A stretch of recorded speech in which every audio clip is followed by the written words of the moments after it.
여러분 안녕하십니까? MBC 해장국집에 오신 것을 환영합니다.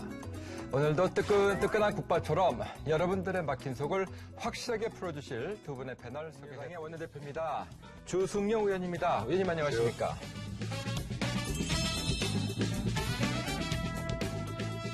오늘의 해장 이슈. 설 연휴 이후 반기문 전 총장의 대선 불출마 선언과 황교안 권한대행의 지지율 급부상 등 벌써부터 대선 전국에 돌발 변수들이 등장했습니다. 이런 상황에서 2월 국회가 시작됐지만 각종 개혁 입법 과제와 경제 활성화 법안 등 쟁점 법안을 놓고 여야의 이견은 계속되고 있는데요. 요동치는 대선 전국 속에 시작된 2월 임시국회. 핵심 쟁점에 대한 각 당의 입장과 전국 해법을 여야 원내대표로부터 직접 들어봅니다. 올해 두 분 의원님의 소망이 있다면 무엇일까요? 정권 교체해야죠. 네, 그동안 10년 동안 보수 정권에 대한 폐해가 드러나기 시작했으니까. 예. 그리고 좀 경제가 너무 어렵지 않습니까? 예. 그래서 정권 교체해서 좀 더 나은 경제가 되었으면 좋겠습니다. 예. 이번이라는 게 지금 우리나라 같은 경우 5년 아닙니까? 예. 5년 동안 잘했을 때는 국민들로부터 심판을 받는 겁니다. 잘했으면 국민들이 또 뽑아주는 것이고 네. 5년 동안 했는데 못했으면 예. 심판을 받는 거죠. 그래서 정권 예. 교체가 되는 거죠. 예. 미국도 그렇게 됐지 않습니까? 그렇기 때문에 저는 뭐 정권만 바뀌면 나라가 좋아진다, 경제가 좋아진다, 그런 말씀을 뜻으로 드린 게 아니라 네. 이건 정권 심판 차원이라고 봅니다. 아하. 네, 뭐 탄핵까지 이렇게 예. 갈 정도로 국정이 농단되고 네. 기선 실세에 의해서 나라가 움직여졌는데 예. 이런데도 불구하고 또 국민들이 그 정권에게 또 정권을 준다는 것은 예. 저는 아니고 저희들이 잘했다는 것보다는 예. 잘못된 것에 대해서는 심판하는 차원에서 정권 교체가 이루어져야 된다. 그런 말씀을 드린 겁니다. 설 연휴 때 지역구를 다 다녀오셨죠? 네. 어떻게 민심을 제대로 들으실 기회가 되셨을 것도 같아요. 어떠시던가요? 예, 뭐 항시 뭐 명절 때마다 나오는 이야기죠. 뭐죠? 경제가 어렵다. 좀 경제 좀 제발 좀 정치권에서 살려달라. 예. 네, 그런 민심이 많았고 특히나 예. 금년에는 김영란법이 시행되고 나서 제 지역구는 또 농촌이다 보니까 예.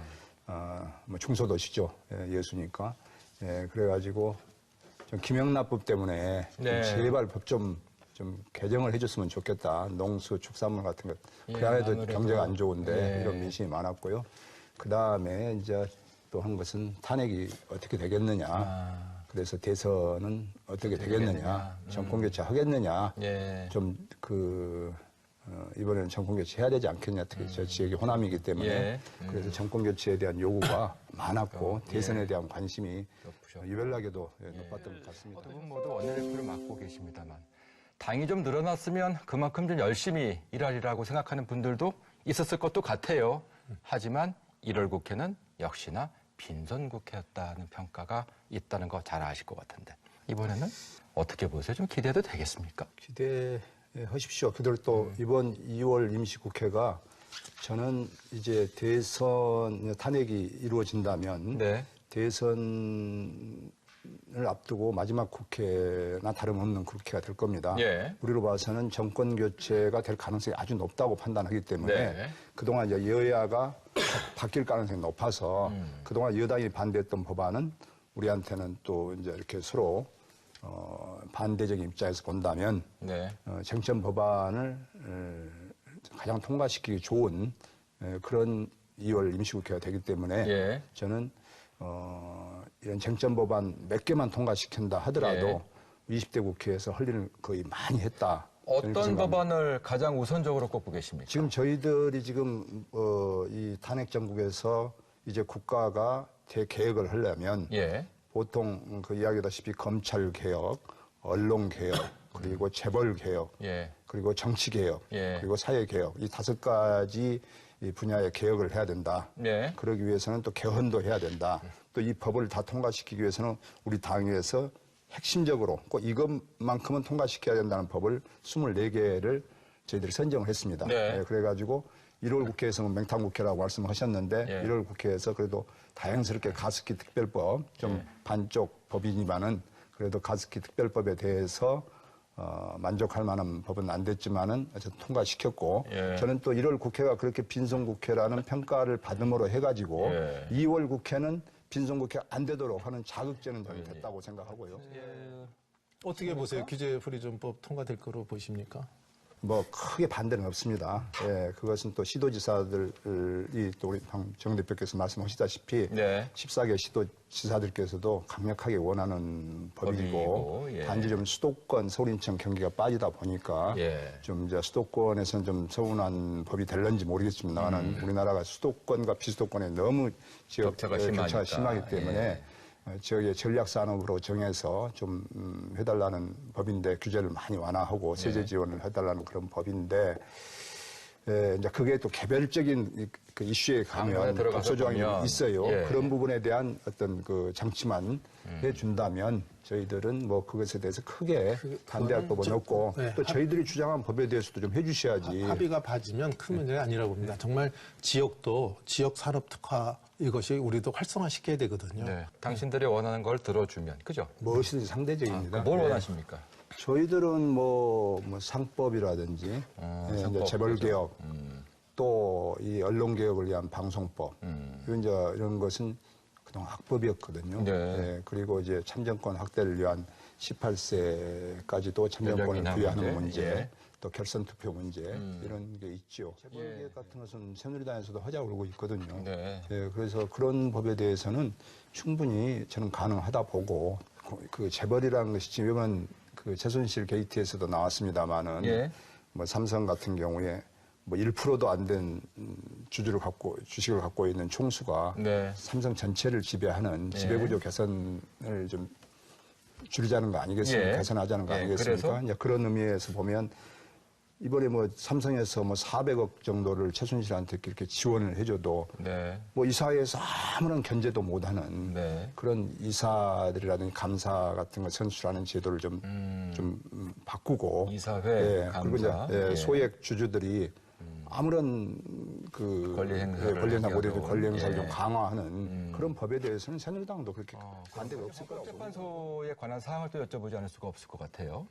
무엇보다도 이제 전임이 됐죠.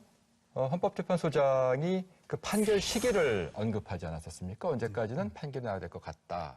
이건 어떻게 봐야 되는 걸까요? 지금 국정이 공백되고 이렇게 이 엄중한 시기에 이런 경우가 없지 않습니까? 그래서 네. 하루라도 저는 빨리 저는 뭐 탄핵이 너무나 많지 않습니까? 혐의가 너무 많기 때문에 네. 중대한 헌법을 위배했거나 법률 사항을 위반하면 탄핵 사유가 되는 겁니다. 근데 사실 박근혜 대통령이 탄핵 사유가 안 될 것이라고 저렇게 계속 증인 신청하고 이렇게 하는 것이 만약에 기각될 정도라면 저는 탄핵 제도는 없어져야 된다고 봅니다. 헌법재판소장의 그와 같은 발언은 예, 시간 그것은 끌기에 너무나 관한 시간 끌기에 대한 제재적인 것이고 말씀 어느 중에. 어느 정도는 이렇게 기한을 정해놓고 이게 또 평상시 같으면 모르겠지만은 지금 헌법재판소장도 지금 임기가 만료돼 버렸고 예. 또 이정미 재판관도 3월 13일이면 만료가 되기 예. 때문에 만료돼가지고 두 분이 안 계신다면 유고가 된다면 7분 갖고는 이제 거의 불가피한- 심리뿐이 못할 정도이기 불가피한 때문에 발언이었다. 불가피한 발언이었죠. 생각하십니까? 지금 블랙리스트에 관한 문제가 또 커지면서 탄핵 사유에 추가하는 것이 또 논란이 되고 있는데 그 대통령 측의 그 변호인의 얘기는 국회에서 별도의 탄핵 의결을 받아와야 탄핵서에 포함시킬 수 있다. 이런 내용의 주장 아니겠습니까? 네.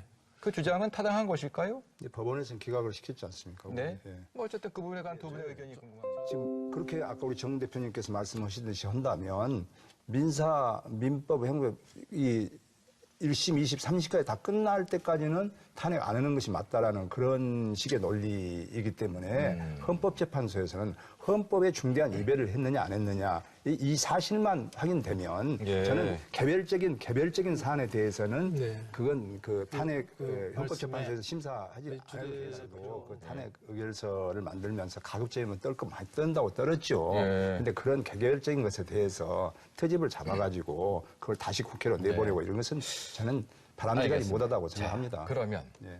대통령 선거는 언제쯤 있으리라고 보시나요? 또 저희들이 이렇게 여러 가지로 정치적인 감각으로 봤을 때는 또 불가피하게 지금 현재 여러 가지 사정으로 봐서도 네. 저는 뭐 늦어도 3월 10일 이전에는 헌재에서 결정을 내려주셔야 된다라고 네. 생각하고 있습니다. 그래서 5월 초 늦어도 여는 대선을 네. 치러야지 네. 빨리 치를수록 지금 이게 국가가 얼마나 어렵습니까? 예. 지금 미국 중국, 예. 북한 지금 이게 주변 상황이 아주 안 좋은데 예. 이걸 가지고 지금 권한대행 체제를 이렇게 가서 이건 안 되지 않습니까? 또 한 가지 궁금한 것은 헌법재판소장도 그렇고요. 임기를 이제 곧 다 하실 분들도 그렇고. 예. 그 후임자 선임 작업은 안 하실 게 없으신 거죠? 저희들이 이제 그것을 좀 선의로 생각해 준다면 네. 좋습니다만은 지금 황교안 권한대행께서 정말 헌법재판소장의 적임자를 예. 추천하실 리도 없을 것이고 뭘 미리 예단하는 것 자체가 좀 이상합니다만은 예. 또 그렇게 추천한다고 해서 국회에서 방금 우리 정 대표 말씀대로 국회에서 동의받기가 어려울 것이다. 저는 네. 그렇게 보고 있고 또 이것이 지원 전략의 하나의 또 어떤 꼼수 아니겠냐 이렇게 생각하기 네. 때문에 저는 가급적 빨리 3월 10일 이전에 네. 결단을 내려줬으면 좋겠다는 거죠. 자, 이제 대선 얘기를 좀 해보도록 하죠. 최근에 그 반기문 전 총장의 불출마 선언, 많은 국민들의 또 뭐 화제라고 할까요? 뭐 어떻게 보세요? 왜 불출마를 갑작스레 선언하셨다고 보십니까? 일정 부분 동의합니다. 그분 참 유엔 사무총장으로서 무난하게 참 대한민국의 국격을 높이는 데 일조를 하셨고, 예. 또 우리나라 대통령이 되셔도 뭐 저는 대외적인 외교관계라든가 이런 것에 훌륭한 분이시라고 생각을 합니다. 단지 귀국 후의 행보가 좀 많이 준비가 덜 된 것 같고 좀 뭔가 좀 보수 쪽에서보다는 진보 쪽으로 좀 이동하는 의도적으로라도 좀 이동하는 그런 모습을 보였더라면 예. 상당히 좀 갔다 와서 행보가 좋았을 것인데 지지율도 언론에 도움이 됐을 것인데 주변에 있는 분들께서 거의 다 외교관 관료 출신 내지는 새누리당의 전직 의원님들이 전부 다 포진을 하다 보니까 네. 좀 솔직히 좀 진보 쪽이나 좀 이렇게 야당 쪽에서 들어갈 수 있는 그런 여지가 없었다는 공간이 거죠. 없었다? 그러다 보니까 예. 우리 제 지역구 호남 같은 데서도 상당히 부정적으로 네. 오히려 이렇게 인식이 돼버리고 예. 그랬던 것이 오히려 지지율 하락에 큰 이유였다. 이유였다. 예. 그 원인을 분석을 해주셨는데, 자, 그 결과입니다. 누가 얼만큼 덕을 본 일단 걸까요? 무당층으로 많이 일단 들어갔다고 저는 봅니다. 무당층. 예, 일단 그 결정을 보류하겠죠. 네. 뭐 그리고 우선 일부 갔다 하더라도 그것에 대해서 큰 뭐 의미를 둘 시기는 지금 아닌 것 같고요. 네. 아무래도 이제 반기문 전 총장님께서 지역 연고가 충청도였기 때문에 예. 충청도의 어떤 대선 후보 주자들이 좀 다소 좀 아무래도 덕을 보지 않겠습니까? 예. 그렇지만 그건 뭐 일시적인 현상이라고 생각하고 황교안 있습니다. 총리의 대선 출마 가능성에 대해서는요, 조 대표께서는. 나오셔서는 안 되죠. 나오시려면 권한대행을 안 하셨어야죠. 예, 총리직을 내놓으셨어야죠. 예. 나는 나올 생각이 없다. 나는 대선 후보로 나가겠다. 권한대행 안 하겠다. 이렇게 그 당시 해야지. 지금 이제 권한대행을 하다 보니까 매일 이제 이 방송에 언론을 타고 그러니까 좀 지지율이 올라간다고 해서 예. 지금 다른 마음을 먹으면 국민들께서 용서하지 않을 겁니다. 예. 저는 이 지지율이라는 것은요. 금방 올랐다 금방 낮췄다 그럽니다. 민심이라는 것은요 저속으로 변합니다. 네. 근데 그걸 가지고 좀 올라가니까 내가 지금 지지율이 높으니까 한번 대선에 나가봐야 되겠다. 이것은요 저는 국무총리로서의 자격도 없는 것이고 권한대행이 그렇게 마음을 먹어서는 안 된다라고 생각하고 그래서는 안 된다는 것이죠. 권한대행을 하셔서 대통령 권한대행 아닙니까? 대통령의 권한을 모든 걸 받아서 본인이 지금 수행하고 있는데 네. 이번에 그만두고 대통령 선거를 나온다면 본인 국무총리 권한대행은 또 누가 옵니까 이제? 네. 그러면 대통령 권한대행과 국무총리 권한대행을 유일로 경제부총리가 다 하는 겁니다. 그건 말이 안 되고 설사 네. 지지율이 30% 이상 올라간다 하더라도 안 나오셔야 맞습니다. 자, 그 좀 전에 그 새누리당의 대선 주자에 관한 질문을 드렸었는데요.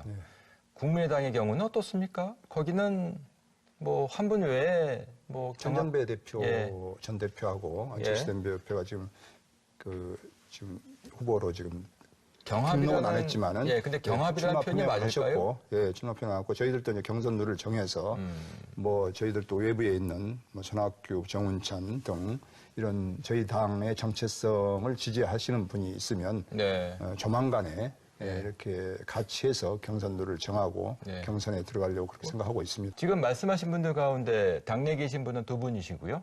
예. 나머지 분들은 이제 당 밖에 계신 분들이신데 예.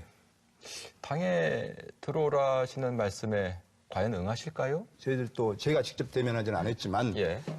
만나는 분마다 그렇게 아마 시기 남았지 그렇게 네. 큰 요구 조건이 없기 때문에 예. 그분들이 들어오신다면 우리 당 지지율이나 또 이 후보 지지율이 많이 올라가고 시너지 예. 효과가 날 것이다. 그분 들어오시는 분들도 시너지 효과가 나고 우리 당내에 있는 분들도 시너지 효과가 나고 들어오지 않으신다면 어떻게 될까요? 들어오지 않는다면 우리끼리 경선을 해야죠. 예. 하지만 저는 국민의당이 어쨌든 지난해에 4.13 총선에서 특히 호남에서 예. 많은 지지를 받았고 예. 또 전국 정당으로서 비례대표에서 13석을 더불어민주당하고 똑같이 이렇게 차지했기 때문에 우리는 전국 정당이라고 보고 있습니다. 호남을 예. 기반으로 한. 그렇기 때문에 그러한 지지율을 가졌던 정당이기 때문에 저희들이 노력만 한다면 가능하고 밖에 있는 분들은 정당을 택해서 들어와야죠. 정당 없이 밖에서 할 수는 없는 거 근데 아니겠습니까? 그런 가운데 그 유승민 그 바른당의 그 후보께서 예. 안철수 대표와의 그 연대 가능성에 대해서 언급을 하신 바가 있으셨어요? 예. 가능성이 있는 얘기입니까? 그러니까 그 바른정당이 하기 나름이라고 봅니다. 네. 저는 그래서 그것을 이렇게 정할 수 있는 것이 2월 국회에서 소위 개혁 입법에 대해서 예. 바른정당이 어떤 스탠스를 취해주는가.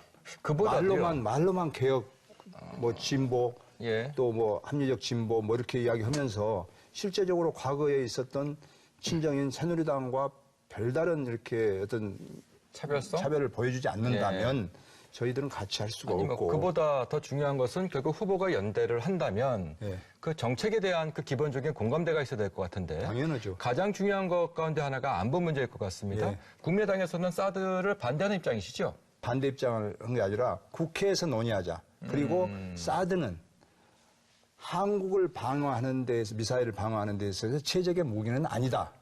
수도권 방어가 전혀 되지 않는다. 뭐 이런 거 있지 않습니까? 그게 반대 아닙니까? 그러죠. 그렇기 때문에 예. 그보다 더 좋은 지금 KAMD라든지 예. 뭐 이런 것을 지금 단계적으로 우리가 지금 예. 추진하고 있는데 그것에 대해서는 좀 더 국회에서 논의 공론화 과정을 거쳐서 물론 뭐 저도 그게 일정 부분 동의를 합니다. 그렇지만 아까 이야기했다시피 우리 당 후보가 예. 지금 더불어민주당 후보가 중에 한 분이 뭐 1위를 달리고 있는데 예. 그것은 모릅니다. 우리 당 후보가 더 올라갈지도 모릅니다. 3월달, 4월달 되게 예. 되면. 뭐 그렇기 모르는 때문에 일이죠. 예. 최선을 다해서 저는 2월, 3월이 개헌이라든가 모든 개혁 입법이라든가 이것을 결정하는 데 있어서 네. 지지율을 올리는 데 있어서 예. 정치권의 빅뱅이 일어날 수 있는 그런 기간이기 때문에 저는 최선의 노력을 다하면 그런데 말입니다. 예. 문재인 후보 대 비문재인 후보 간의 연합의 그 결과로 1대1로 갈 수도 있다. 이런 말씀이신 것 같아요. 그죠? 네. 그 고리가 네. 개헌이냐 개헌일 것이다. 아니냐 이거에 따라서. 이 구도에 대해서 동의를 하십니까? 뭐 그럴 수도 있겠죠. 그럴 수 있는데 있겠다. 지금 뭐 저는 이제 그런 면에 있어서 아까 좀 정리를 하자면 새누리당과 바른정당이 다시 통합을 한다. 이것은 저는 코미디라고 봅니다. 만약 그렇게 된다면 정치는 어떤- 코미디 아닙니까? 코미디 중에 코미디죠. 코미디 중에 코미디가 되는 것이고. 근데 사실 저희들이 뭐 호남을 기반으로 하는 국민의당이지만 영남표도 얻어야지 대통령이 당선이 되는 겁니다. 그렇죠. 예, 그렇기 때문에 바른정당이 개혁 의지를 얼마만 갖고 있는가에 따라서 저는 뭐 일정 부분, 예. 뭐 연정 부분 같이 할 수도 있지만 그건 뭐 통합한다거나 연대한다는 예, 것보다는 알겠습니다. 예, 그런 정책적인 연대는 저는 필요하다고 봅니다. 근데 그 예. 주 대표께 제가 꼭 여쭤보고 싶었던 대목이 예. 결국은 그 연대 대상에 새누리당의 후보도 포함을 시키신다는 말씀이신 건데? 그것은 정치공학적으로 그렇게 하면 안 되죠. 안 된다. 예, 안 되죠. 저 외로워지셨네. 뭐 우리 워낙 우리 주 대표님은 개헌대 호언으로 갈 수는 있죠. 예. 연대는 되고 일정 부분 연대는 그 되지만 후보도 단일화가 돼야 되겠죠? 근데 후보 단일화는 쉽지 않죠. 그래서 뭐 개헌만 가지고 적어도 연대는 새누리당하고는 쉽지가 않다. 그렇죠. 예, 그건 우선 정체성이 다르고 탈당해서 우리 당으로 오시면 그건 받을 수 있지만은 누가요? 새누리당하고 국민의당하고 연대한다든지 이것은 사실 정체성이 새누리당 후보가 탈당하고 국민의당으로 오면 가능하다? 아니 그럴 수는 있겠죠. 개별적인 탈당은 있을 수가 이 있겠지만 아침 해장국집이라 너무 희망사항을 얘기하시는 것 같은데 그 정도 하시는 게 좋을 것 같습니다. 아니 그 희망사항은 정 대표께서 하시는 것 같은데요? 아니 희망사항을 지금 얘기하신 거 아닙니까? 우리가 그렇죠. 탈당해서 그쪽으로 왔으면 받을까 그거보다 안 이 받을까요? 연대 같이 들어왔으면 좋겠다는 거 희망사항. 그러니까 연대가 이쪽에서 오느냐 저쪽에서 오느냐 또 다른 거니까. 연대는 정체성이 다르기 때문에 불가능하고 예. 개별적으로 오신다면 그럼 좋으신 받을 수가 분들은 있고. 예. 개별적으로 입당을 할 수가 있는 거죠. 그래서 정책적 연대는 있을 수 있으나 정치적인 연대는 어렵지 않나 이렇게 봅니다. 그러면은 민주당의 말 그대로 그 강력한 후보가 지금 나서고 있는 상황에서 상당한 그 격차를 보이고 있는 그 다른 후보들이 연대를 하지 않을 경우에 과연 그 승리할 가능성이 있겠습니까? 민주당도 두고 봐야죠. 지금 뭐 압도적인 후보들 간의 차이는 있을 수 있으나 네. 거기도 결선 투표제를 시행하기 때문에 예. 오늘의 지지율이 꼭 그대로 이어진다라고 보기 힘들고 또 그렇게 경선을 치러가는 과정에서 과열되다 보면 예. 저는 또 지지율 내부 갈등으로 인해서 지지율이 떨어질 수도 있는 여러 가지 문제도 생길 수 있다라고 봅니다. 그런 가능성을 열어놓고 있기 때문에 예. 저는 뭐 지금 꼭 그걸 단정지어가지고 거기에 대해서 가상되는 이렇게 시나리오를 만드는 것은 그 자체가 바람직해요. 사정은 그 정 대표님보다는 더 잘하실 것 같아서요. 드리는 질문인데 예. 소위 말하는 그 비문 세력이라고 하는 분들이 민주당 안에 지금 몇 분 정도나 계실까요? 저는 한 3, 40분. 그러면 그 탈당 가능성이 있다라고 한다면 그분들이 모두가 다 그럴 가능성이 있다고 보시는 겁니까? 저는 민주당의 지지율이 어쨌든 높고 네. 상대적으로 우리 당 지지율이 좀 낮다 보니까 네. 좀 주춤하고 있는 그런 생각이 좀 든다 생각하고 있고요. 예. 또 우리 당 뭐 대선 후보도 마찬가지고 상대당에 대해서 그냥 그런 것 때문에 상당히 좀 주춤하고 있다 이렇게 생각하고 있는데 있습니다. 예. 그 대선 후보 선출 과정에서 예. 그분들의 그 탈당 가능성이 있다고 보시는 겁니까? 저 희망사항이죠. 희망사항. 예. 최근에 말입니다. 그 우상호 민주당의 그 원내대표께서 예. 국민의당에 대해서 그 연립정부를 제안을 하셨죠? 예. 음, 통합 내지는 연정. 어이구, 예. 대표님 표정이 아주 안 좋아지십니다. 네. 이 말씀 자체를 별로 듣고 싶어 하지 않으신 듯한 표정. 불과 뭐 새누리당도 바른정당하고 이렇게 분당이 됐지만 예. 저희도 분당된 지가 1년 됩니다. 아, 그렇죠, 벌써. 그렇죠. 예. 1년 됐는데 좀 분당할 때는 분당할 만한 이유가 있는 거 아니겠습니까? 근데 그것을 가지고 분당의 책임자가 누군가, 분당의 원인 제공자가 누군가를 봤을 때 네. 패권주의가 싫어서 나온 분들한테 예. 1년 돼서 다시 들어와라. 이것은 저희들이 들어간다고 할 때는 그걸 모르겠습니다만은 그 원인을 제공했던 사람이 들어오라고 한다는 것은 그건 예의에도 맞지 않고 누가 대통령이 되더라도 과반 의석을 확보를 못하기 때문에 예. 지금의 국회를 그대로 반복할 갈 수가 수밖에 없죠. 없어. 예. 그렇죠. 그래서 다당제 체제에서는 협치가 필요하고 이런 연정이 필요할 수밖에 없습니다. 그래서 네. 정체성이 비슷한 쪽으로 네. 정책을 같이 하는 쪽으로 연대가 되고 예. 이렇게 협치가 이루어질 수밖에 없어요. 정리됐다고 보세요? 그래서 다르다고 보세요? 친박 패권주의가 뭐 청산됐는지 안 됐는지 그건 잘 모르겠습니다. 앞으로 어떻게 될지 이제 그건 우리 새누리당에서 하기 그렇죠. 나름이겠죠. 보시기에. 예. 사실 이제 박근혜 대통령이 탄핵되면 그에 대한 그만큼 또 같이 친박 세력도 같이 탄핵되는 거 아니겠습니까? 예. 그렇게 보고는 있습니다. 예. 예, 그렇게 될 경우에 결국 뭐 가제는 개편이라고 또 다시 이제 또 이렇게 할 수 있겠죠. 예. 하지만 바른정당이 우리 당에 이렇게 또 이렇게 러브콜을 할 수도 있죠. 예. 그것은 우리 당이 그만큼 정권 잡을 가능성이 높아지고 예. 국민의당과 함께 가면 승리에 좀 가깝겠다. 예. 이렇게 생각하는 후보들이 많을 거라고 저는 생각을 하고 있기 때문에 우리 내 희망사항이라는 대표께서는 거는 그렇게 하기 때문에 우리 당을 잡는 대선 전면 후보가 의당으로 와서 우리 호남을 도울 거다 이렇게 생각하시는데 제가 한 말씀 드리고 싶은 거는 예. 지난번에 98년에 DJP 공조회의에서 정권을 잡으셨을 때 그땐 정말 충청도가 도왔습니다. 그러니까 한번 그렇게 덕을 보셨으면 요다음에는 호남 쪽에서 이쪽 충청도에도 좀 마찬가지예요. 훌륭한 분이 있으면 저희도 호남만 하겠다. 가지고 대선을 잡는 게 근데 아니고 지금 아까 말씀하신 거 보면 또 호남에서 이렇게 한다는 말씀을 아니죠. 하셔서 네. 제가 근데 한 번은 필요 충분 여건이라 이거죠. 예, 그래서 떡은 나눠 먹는 게 제일 어차피 다른 맛있다. 데하고 연대해야 말씀을 됩니다. 드립니다. 다른 데하고 충청에 또 지지를 받아야 되고 영남의 지지를 받아야 되니까. 알겠습니다. 개별적으로 만나가지고 말씀을 들어보면은요. 네. 한 분 한 분이 너무나 다 잘 알고 계시는데 왜 한꺼번에 모이시면 왜들 저러실까라는 생각을 참 많이들 하실 것 같아요. 국민들은 모쪼록 이번 국회만큼은 좀 생산적인 국회가 되어서 국민들의 귀에 와닿는 정책을 만들어주시기를 기대해 보겠습니다. 를 위하여 어떠실까요? 우리 교수님은 생산교육 국회라 그랬는데 네. 저는 저 청년 국회가 되자 청년 이렇게 국회. 얘기도 대표님은요? 했습니다. 네. 개혁입법 국회. 개혁 국회를 위하여. 위하여.